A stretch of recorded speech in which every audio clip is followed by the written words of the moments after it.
अच्छा देखो, इसमें यूनियन बजट में 20,000 करोड़ रुपया, ठीक है, रिसर्च एंड डेवलपमेंट फंड के लिए दिया गया। ये न्यू फंड है, ऑल टुगेदर न्यू फंड है ये।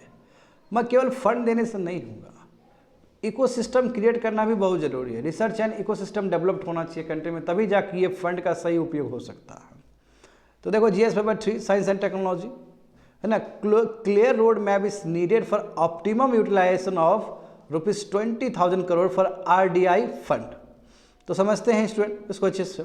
देखो इस बार बजट में भी, बिल्कुल इस बार बजट और पिछले बार बजट में भी इनफैक्ट है ना, अच्छा खासा department and science and Technology को दिया गया है, अच्छा खासा पैसा दिया गया है। जैसे एग्जांपल देख सकते हो, गवर्नमेंट ने अनाउंस किया कि research development and innovation fund RDI जो फंड है 20,000 का दिया जा रहा है तुम्हारा department of Science and Technology को। और इससे क्या होगा कि इससे तुम्हारा टोटल 28,000 करोड़ तुम्हारा केवल साइंस एंड टेक्नोलॉजी डिपार्टमेंट को दिया जा रहा है। बड़ी बात है ये। कहीं ना कहीं 2024 और 25 में जो दिया गया था, 2025 और 24-25 में तुम्हारा लगभग 9 दिया गया था, टोटल 9 करोड़ दिया गया, 9,000 करोड़ दिया गया था। उसके कंपेयर में देखो 28,000 है, ये 3 टाइम्स ज़्यादा है। 2024 और 25 में जो दिया गया, बजट में जो दिया गया था वो केवल 9,000 करोड़ था, और अभी कितना दिया गया 28,000 करोड़। तो उस हिसाब से 3 टाइम्स ज़्यादा हुआ ना जी, 3 टाइम्स ज़्यादा हुआ। और एट द सेम टाइम 2023 और 24 में जो पैसा खर्च किया गया उसके कंपेयर में 7 टाइम्स ज़्यादा है ये।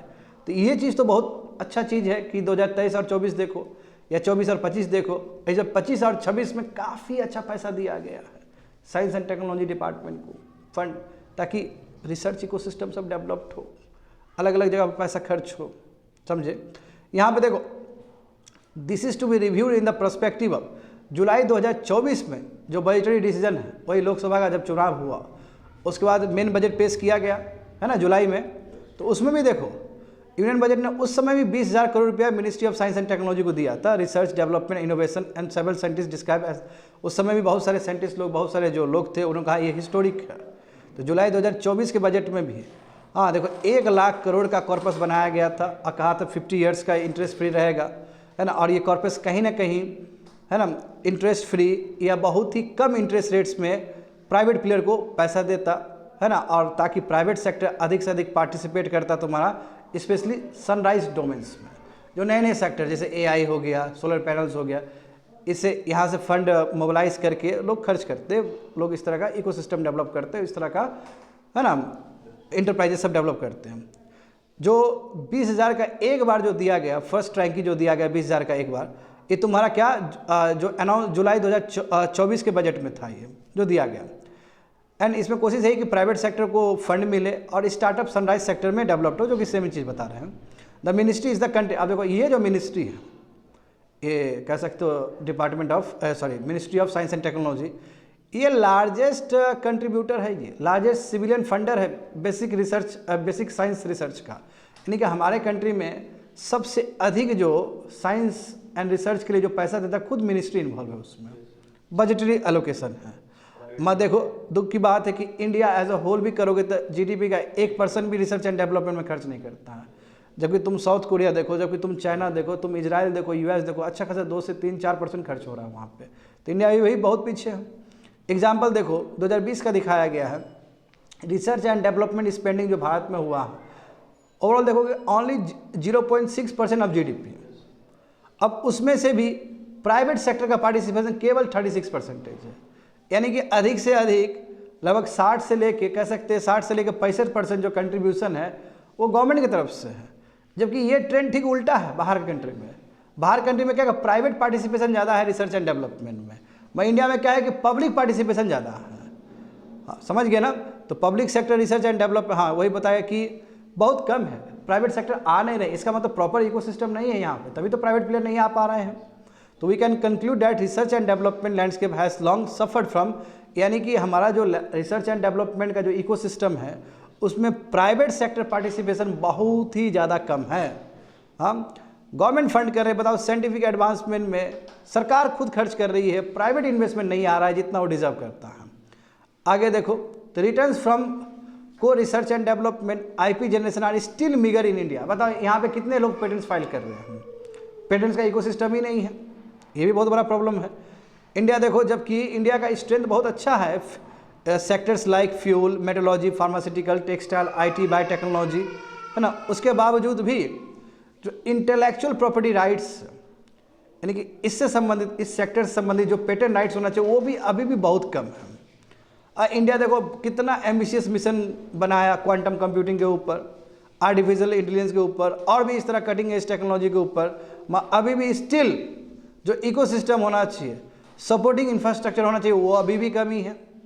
दूसरी बात है देखो, अच्छा हमने सेमीकंडक्टर के लिए भी बनाया कि नहीं बनाया, सेमीकंडक्टर के लिए दुनिया भर का बात की है हम लोग, आर्टिफिशियल इंटेलिजेंस के लिए इस बार भी बजट में बहुत सारा पैसा दे रहे हैं, इकोसिस्टम हमारे अंदर कमी है। तो India still lakhs the essential building blocks, chipset, semiconductor fabs, skill engineering workforce and strong innovation ecosystem, यानी कि इंडिया अभी भी कमी है बहुत सारा चीज़ में। सेमीकंडक्टर फैब्रिकेशन यूनिट्स नहीं है हमारे पास, स्किल इंजीनियरिंग वर्कफोर्स का कमी है। यस वी रिक्वायर, एक्चुअली हमें बहुत सुंदर इकोसिस्टम चाहिए ताकि हम सबको टैप कर सके, और जो कटिंग एज खाली बोलने से नहीं होगा, for that we require a proper ecosystem. तो without this the lofty target जो हम लोग बोल रहे हैं कि रिसर्च एंड डेवलपमेंट का ग्रोथ होगा, खाली पैसा दे देने से नहीं होता। For that we require good workforce, for that we require good intellectual property rights filing, ये हमें चाहिए। आगे देखो, तो इसलिए ठीक है, ये खुशी की बात है कि इतना आप दे रहे हो, 28,000 करोड़ लगभग हो जाएगा टोटल, है ना, 20,000 करोड़ आप एक्स्ट्रा दे रहे हो, अच्छी बात है। बट एक क्लियर रोड मैप चाहिए कि कैसे आप इतना पैसा में प्राइवेट सेक्टर एंटिटीज़ को आप खींचोगे अपने तरफ, अटैक करोगे, इसका भी ब्लूप्रिंट होना चाहिए। तो किस तरह का टेंजिबल बेनिफिट्स पब्लिक एक्सपेक्ट कर सकता है इस पैसा से, इसका भी ब्लूप्रिंट होना चाहिए।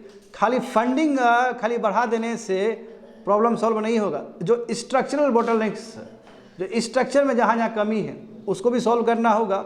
और सच में ही हमें इंडिया को रिफॉर्म करना है, सच में इंडिया को हमें ट्रांसफॉर्म करना है रिसर्च पावर हाउस में, है ना, फाउंडेशनल इंफ्रास्ट्रक्चर को बढ़ाना है, प्राइवेट इनोवेशन को इंसेंटिवाइज करना है, लॉन्ग टर्म सस्टेनेबल हमें चाहिए।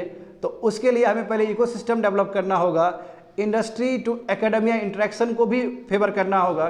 देखते हो वेस्टर्न कंट्री में कितना बढ़िया है कि इंडस्ट्री पैसा दे देता है बड़े बड़े यूनिवर्सिटी को, बोलता है रिसर्च करो हमारे लिए। इंडिया में भी इकोसिस्टम पूरी तरीके से लैगिंग है।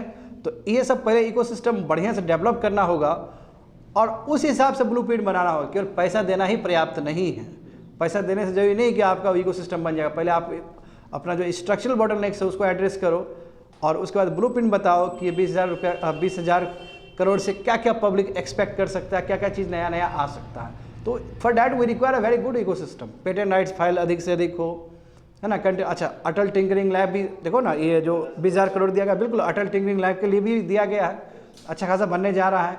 साइंटिफिक टेम्परामेंट डेवलप्ड होगा विद्यार्थी लोग का, है ना। प्रॉपर ब्लूप्रिंट चाहिए। That's it, completed.